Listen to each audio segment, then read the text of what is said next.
Sobat Mampu, selamat datang kembali di channel Mampu Media. Dan hari ini kita bakal bahas sesuatu yang seru dan penting banget, yaitu hukum cyber di Indonesia dan dunia. Apa sih itu hukum cyber dan bagaimana realitasnya di lapangan? Yuk simak sampai habis, karena ada fakta-fakta menarik yang bisa bikin kalian kaget banget. Dan tanpa basa-basi, yuk kita.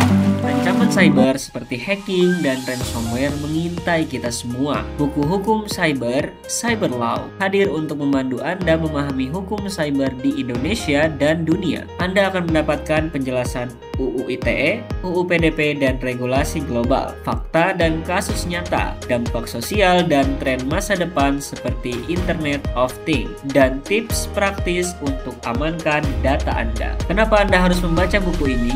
Bahasanya mudah dipahami, cocok untuk pelajar, profesional, dan siapa saja yang ingin memahami lebih dalam tentang hukum cyber. Solusi untuk navigasi dunia digital dengan aman. Ayo segera pesan bukunya hanya di www.manggustore.com atau temukan Manggu Store di e-commerce kesayangan kamu. Hukum cyber adalah aturan hukum yang mengatur aktivitas di dunia maya, mulai dari kejahatan cyber seperti hacking, pencurian data, sampai perlindungan data pribadi dan transaksi online. Di era digital ini, hukum cyber jadi super penting karena ancaman di dunia maya semakin canggih.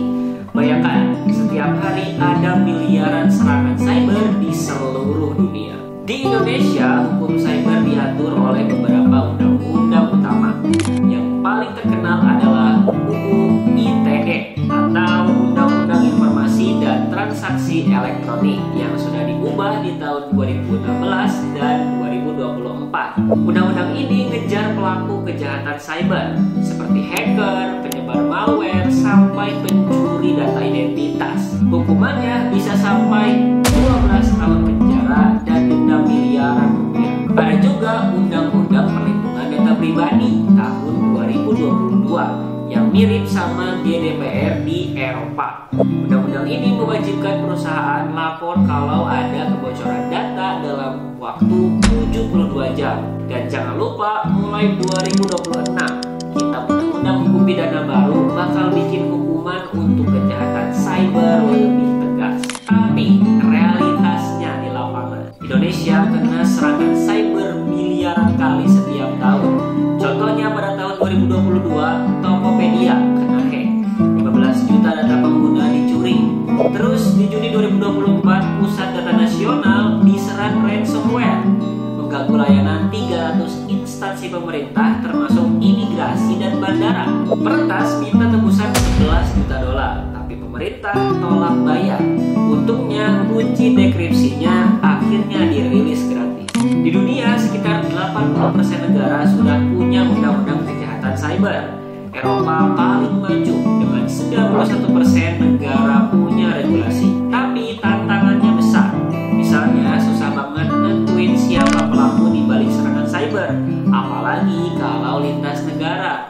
Makanya organisasi seperti Interpol dan ASEAN-Pol penting banget buat kerja sama. Contoh kasus di dunia ada. Tahun 2021, Colonial Pipeline di Amerika kena ransomware, bikin distribusi bahan bakar jadi terganggu. Perusahaan bayar tebusan 4,4 juta dolar. Ada juga kasus di Jerman di mana Cina dituduh hack kantor kartografi nasional.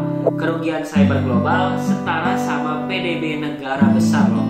Nah, baik Indonesia maupun dunia, hukum cyber punya tantangan besar. Indonesia penegakan hukum sering terhambat karena kurangnya infrastruktur dan keahlian.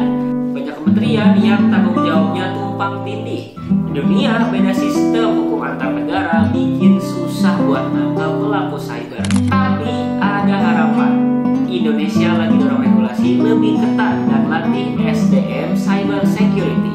Dunia juga makin fokus ke teknologi baru seperti Internet of Things dan kerjasama global lewat Interpol. Yang penting kita harus seimbangin keamanan dan privacy. Soalnya kalau terlalu ketat bisa ganggu kebebasan kita di dunia maya.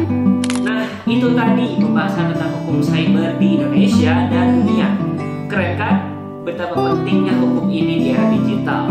Kalau kalian punya curhat soal keamanan cyber, silahkan tulis di kolom komentar di bawah. Jangan lupa buat like, subscribe, dan tekan loncengnya biar nggak ketinggalan video seru lainnya dari Manggu Media.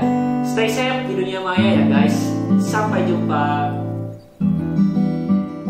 Kalau ada pembahasan Manggu yang keliru, jangan lupa untuk kasih koreksi, kritik, dan saran di kolom komentar ya. Dan sampai jumpa lagi di video selanjutnya.